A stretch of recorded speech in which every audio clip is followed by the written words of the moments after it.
What are some of the common habits you've seen across successful students and all their projects?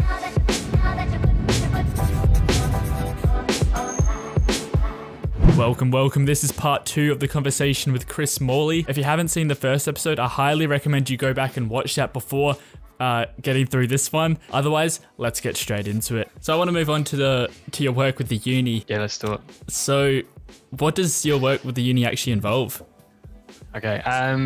My proper contract or employment with the university has actually changed a little bit over the years. I was already working part-time for a drafting company as I graduated. So when I finished my final year at UniSA, probably my first contract with the university was the following year. Like I finished in 2008, and by March 2009, I had my first tutoring gig. Wow. And that came about by really asking for the job, I guess. Enough of the tutors kind of knew who I was, and I just was there one day picking up work, I think, and I said to one of the lecturers, you're not looking for tutors, are you? And he just said, actually, I've just finished doing interviews, but you know what, I'm not making a decision till Monday, so come in for an interview. And thankfully for me, I took a seat at the table, and so I've been doing sessional tutoring, so just kind of an hourly tutoring role in both the architecture course and the interior architecture course for eight and a half years or something. Wow. And about that year and a half ago, an opportunity came up for me to actually go on a 0.5 contract, so 2.5 days. I'm actually employed on a fractional contract at the moment, so stepping into that role pushed me from being a tutor into the lecturing and the course coordinator role, so certainly a bit more significant. I love being in the role that I'm currently in, which is Studio One. We have 230 students, which for some universities out there might sound very small, but for Adelaide, 230 students, let's just say 50-50, 50 architecture student, 50% architecture students and 50% interior. That's a big cohort to manage. So we've got 2 course coordinators and 8 tutors that do that. Wow. And there's a lot of fresh, fragile, naive minds, which some are malleable and some aren't. And it just comes with time, but it's a great job to have. So I do anything from preparing briefs, writing content, course material. I don't deliver a lot of lectures myself. The other co-course coordinator, she loves that role, whereas I love to be on the ground in the studio. So I'm the guy that tries to understand 230 projects at a time, which is, somewhat challenging, but rewarding at the same time. So that's probably enough, I think, about the role, at least describing it. It's challenging but rewarding, all in the same. I think that's so cool. Just how you started off. First of all, you got this job straight after graduating, which I think is pretty cool. But the way it happened is just because you've asked about it, and I think that's just such a big thing that if you want something, just go for it. Just ask. 2 feet, as you said. No stepping little toes in the water or whatever it is. Yeah. That's it. But yeah, I think that's so cool, just the journey that you've been on. So what are some of the common habits you've seen across successful students and all their projects? What's the right answer for this? I think let's call them successful and unsuccessful students. It's easier to talk about it that way. I think there's different ways to kind of skin that interpretation. But successful students and the habits that they have: participation. Ask a question when you don't know the answer. Ask a question when you're confused. Briefs are challenging. Understanding an entire brief is challenging. You might read a brief 3 times before you really actually make sense of what's being asked of you. So I think, engagement is certainly one of those things. There's certainly with the courses I teach, there was in the past, but there's not now, a requirement to actually physically attend. This is not dependent on COVID. This is, outside of COVID. There's no grade for attendance, right? So everything is accessible and students can work at their own pace, obviously with submission deadlines. But if you're not actively at the uni in front of the tutors and can get the responses instantaneously, it prolongs your education and your thinking process. And 9 times out of 10, that creates the unsuccessful student because you've got poor time management skills, or you're really just not reading some of the basic rules. produce a drawing at 1 to 100 scale on an A3 piece of paper, and it rocks up at 1 to 200 on an A4. I've seen that a few times. Right. It might sound simple, but it's really about just being diligent. I can't say much more to it than that, I think. And success comes at different year levels, right? Mm. You might have someone that has worked so hard through high school, right? They may have a learning difficulty in their background, or they may just not engage with the learning process that well, push so hard through their entire university career to kind of just get credits, which is the middle grade. And that's still good quality work, right? But their success isn't until they actually enter the industry and they have an ability to apply all of those things and create real projects. So I don't think, there's successful students and unsuccessful students, but it's those that are unsuccessful are probably the ones that don't really fit the industry, or the industry doesn't fit them.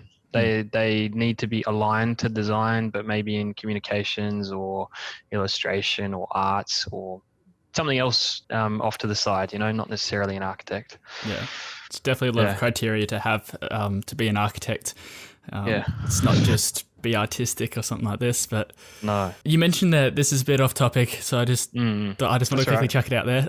You mentioned that participation or being at the campus, and I guess with lectures online and you can watch a lot of stuff online nowadays. Do you think there's still a benefit to actually being in person at your lectures? Yeah, 100%. That's both about the student experience and my personal experience. Right? I think the staff themselves, the educators, we do our best work in front of the students, with the students. There's something really innate about a student trying to draw something and maybe not articulating it or communicating it that well, and you just pick up the pen next to you and you draw it on that same piece of paper, right? That's a very hard thing to do over Zoom or whatever your medium or your platform is. It's not to say you can't do it, but it takes those students that are already engaged and committed and diligent to be then as successful, I think, in this current setup. So I can't wait until we go back to uni, to be honest. Same. Yeah, can't wait. So interacting with all these young people and students, it would surely rub off on your own practice and the work you do, just putting yourself in these situations, learning what new students are doing, all this kind of stuff. And I guess because they're bringing new softwares and technology and always up to date with what's going on. How have you found working inside the university beneficial to your own work? Yeah, really good question. I think there's, particularly for me, most of my work is in the early years in kind of the university education. So again, I touched on it. There's kind of this naive approach, a little bit of humility with their thinking as well, and kind of humbleness that comes with that.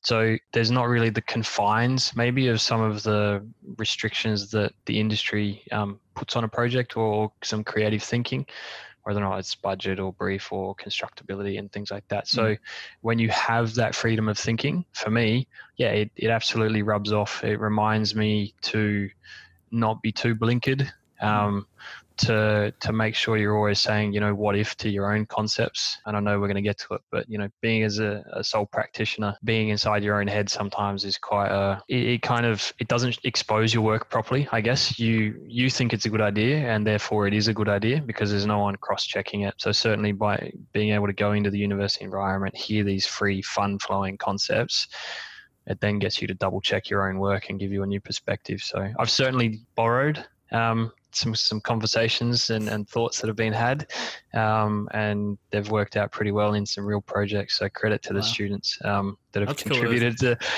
on that part.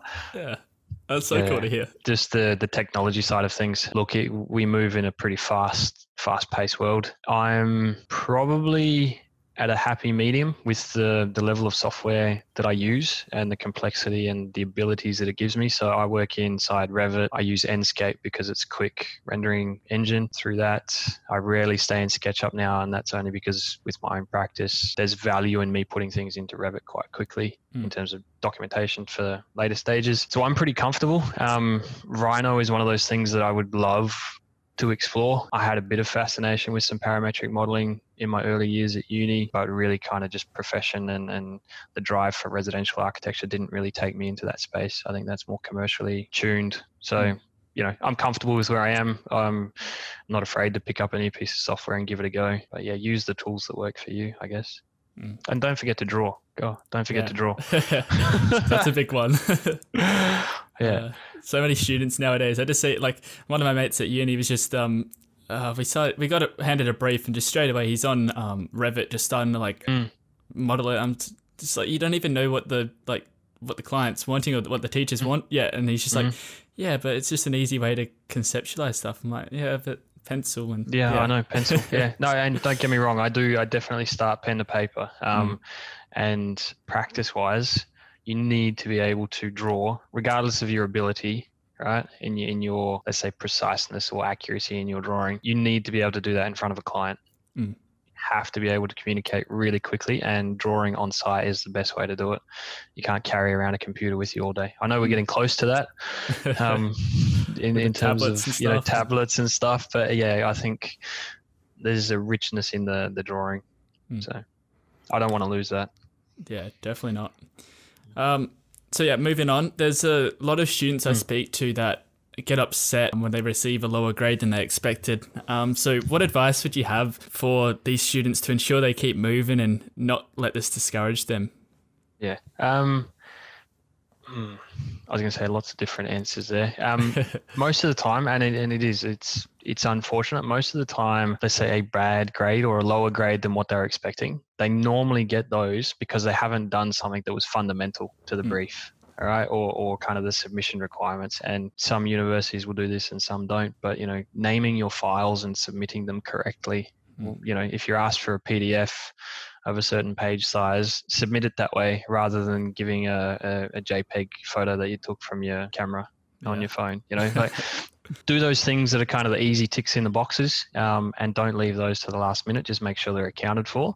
That goes a long way. The other thing then is probably about the brief. It really just means that through that process in design thinking and development in your sketching and everything else, that you haven't either started to address the brief, you haven't understood the brief, and you haven't then developed or workshopped enough and asked enough questions to get the right feedback to then make sure your outcomes are kind of in keeping.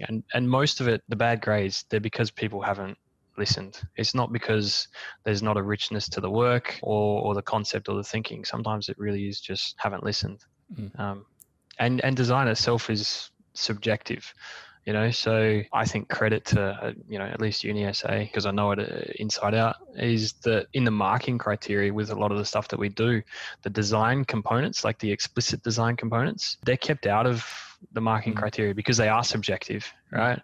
But we will put things in there that say, develop a 10 square meter space or a 30 square meter space. And if you give me a 60 and 150, well, you haven't followed it, right? So then I can get critical and be subjective on the design outcome. So probably don't leave the window open to be criticized too hard is what I'm trying to say. Yeah. So many good points there. I just want to quickly touch on the first one, which was listening, because I just did a video about this, and I just thought that was so interesting because it's like so many students are just trying to, I see it in like a critique or something, and I used to do this as well. I would try and defend my design or my decisions for doing something one way when really the critiques are just trying to give me some feedback to move forward with. And I think a lot of students get stuck just thinking that it's an attack on them and they're trying to defend it. But yeah, to actually just listen to it and just move forward with the advice. Absolutely. Absolutely. I think that is critical to your success as a student. Absolutely. Anyone who's there teaching you, hopefully they're there because they love doing what they do, and it is about passing on the knowledge. So sometimes, a tutor or a lecturer will lead you in a direction with some suggestions, and in which case it's up to you to kind of listen, take it on board, and make a decision as to which avenue you take for the outcome. Sometimes you'll just get told, don't do that. And again, that's not necessarily a critique on you. It's not an attack on you. It's really that we do come with a level of experience that has allowed us to make that call, I guess. And that's where kind of the respect or the understanding needs to go both ways. We're sympathetic to you guys because you're still kind of learning through that process. But yeah, at some point you've got to be able to take direction. Just because we've workshopped it a bit quicker in our head and we know that that's the way that you should be going, I guess. You guys are the pros, so yeah, definitely. But no, I'll be honest. I don't pretend to be the pro either. No, okay. Which is, I would have actually. Again, I don't want to get off topic, but the mentoring, right? It's a massive part of the industry. And someone like me, you know, I've been out 10 plus years and registered and working and practicing. I still need a mentor, right? I don't pretend to have all of the knowledge at all. So I like to mentor people, but I am absolutely a mentee, you know, both in business and profession career. So yeah, find those people that can help you along that way. That's interesting. The other thing that I wanted to touch on there was, I think you mentioned something about the design, or with the criteria, the design's not actually like locked into the criteria. It's not something that we're assessed on, which I thought was interesting because in university, there's a lot of situations where students are like, oh, can't they just give us, this is what we need to design and then we'll go from there. But then it's like, it kind of gives us freedom to start thinking for ourselves and use, I guess, suggested brief and use that to kind of take it our own. Yeah, you do. You've got to take your own direction from the brief. I agree with you completely. So part of it is that, again, you know, if we said draw a cube at the right size so that a person can fit in it and make them some walls and a floor and a roof and do it this way, we would have, and I would in first year, to have 230 outcomes that are identical. And no one wants that, I don't think. It makes for a very vanilla kind of space and place that we're in. So for me, it's, again, take the initial brief, get some direction, and kind of we will guide you through that process. And what we are wanting is for an individual to be creative to a point where you kind of, I guess, you understand your own limits or restrictions. So you know when to stop twisting the concept, changing the concept and massaging it, and actually then just execute, right? That takes a lot of practice. Definitely. Yeah. I hope that answered your kind of question there. Yeah, definitely. No, that did. Because I was struggling to get the words out of my mouth. It was sort of like, just the idea of you've got this freedom to take your own path, and then as long as you're able to justify it, then it usually ends up working all right. So that comes to the conclusion of the second part of the conversation with Chris. And if you randomly stumbled across this video, you're in luck, because this is only episode 2 out of the 3-part series. So to watch the previous episode, you can use this button in the top corner here, or to watch the next episode, you can click the bottom button corner thing right there. You'll see it. Thanks guys, see you there.